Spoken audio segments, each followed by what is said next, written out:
What's up, guys? Paul here. Welcome to my van. A little bit about myself. I'm a rock climber, through hiker. Did the PCT just this year, class of 2023, Pacific Crest Trail, for those of you that don't know.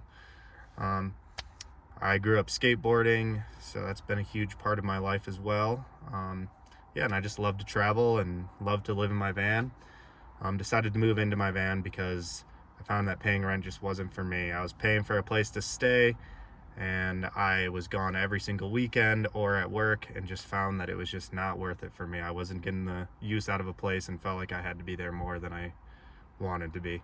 So I decided to get up and sold my car, bought a van, built it out, and moved into it 2 years ago. And I thought I'd just share a little bit of the knowledge that I learned from living in the van for 2 years. 10 things that I've learned after 2 years of living in my van. Number one, I'm going to say it's have a hobby or a passion or something that gets you outside. It's really hard to be in your van long term without any sort of passion or something to drive you, whether that be hiking, climbing, skateboarding, whatever it is that gets you going. But anything that just gets you out, lets you meet some new people and some new places, allows you to experience the world in a different way. You can just go into van life and not have any idea of what you're doing, and that's okay. You'll learn stuff when you're out there too. But I've found that it really helps having something, especially that can form a community, like climbing and skateboarding for me. I can show up to a city, meet some local skateboarders, or I can show up to a rock climbing area like Joshua Tree and meet a group of people that are staying there for a week, and I can hang out with them all week, and they become good friends by the end of it. So, number two, it's not for everybody, and it can be really hard living in the van. I say this more for the people who are going full-time, that commit their life to it, kind of like I have, where you don't really have anywhere to go afterwards. You kind of just have to stay in your van or rent a place. And for me, I'm trying to save as much money as possible and work as little as possible, so it works out best for me to just stay in the van. During the spring, summer, and fall, it's not too bad. Even the weather's usually pretty solid. You can drive to a place that's a little bit nicer than others. Yeah, you got to deal with some heat and maybe a little bit of cold, but overall, it's not too bad. But a lot of the time of year that gets me is the winter. The days get really short, so you're having to spend a lot more time in your van.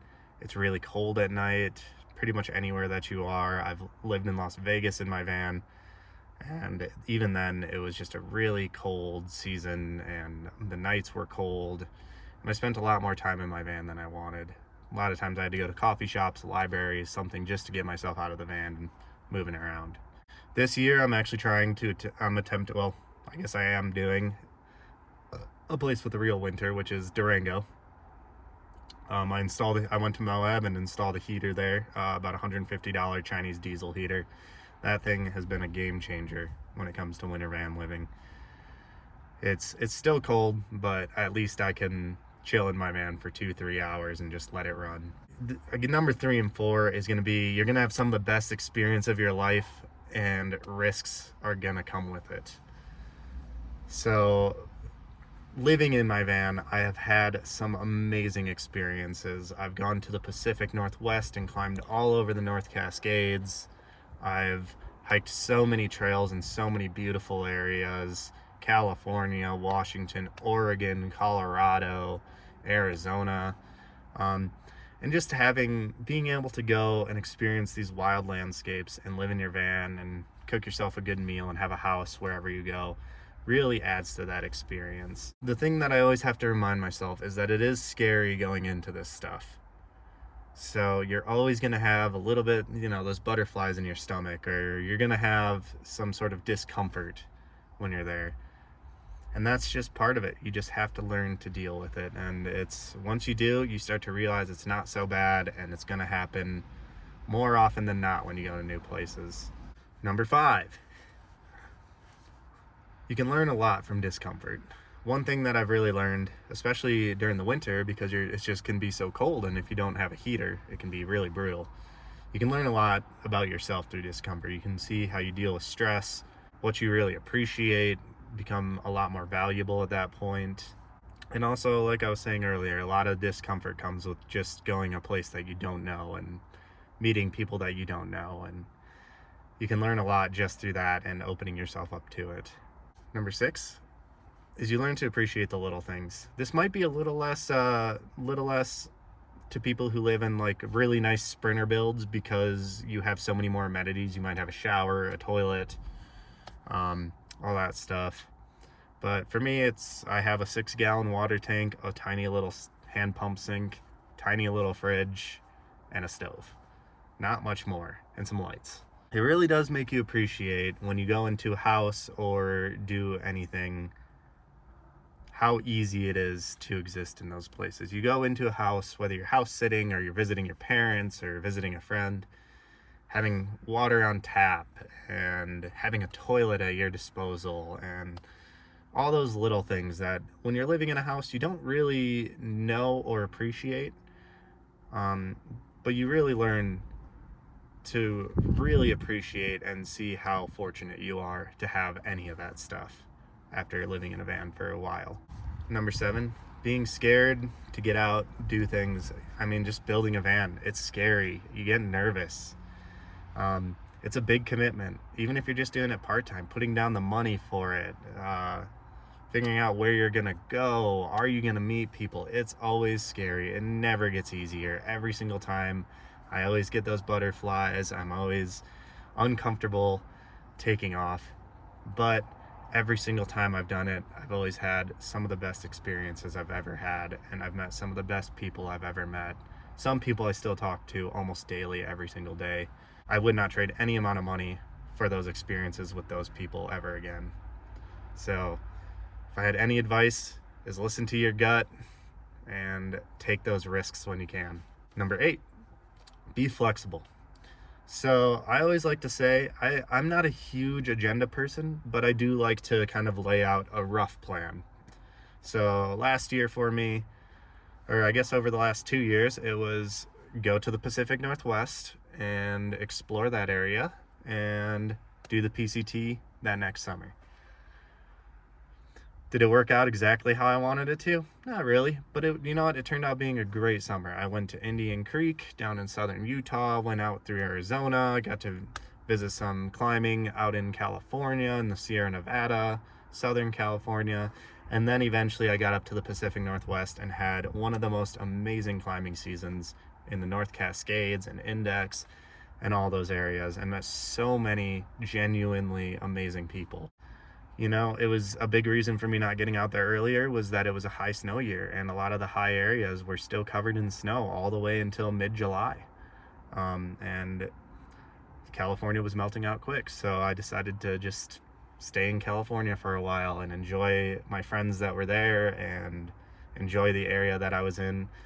And it turned out to be an amazing experience. And if I wasn't flexible and I had a rigid schedule, I might have ended up in an area that would not have been ideal for that time of year. And just being a little flexible in your plans is always a good thing and will always make your time anywhere a little better.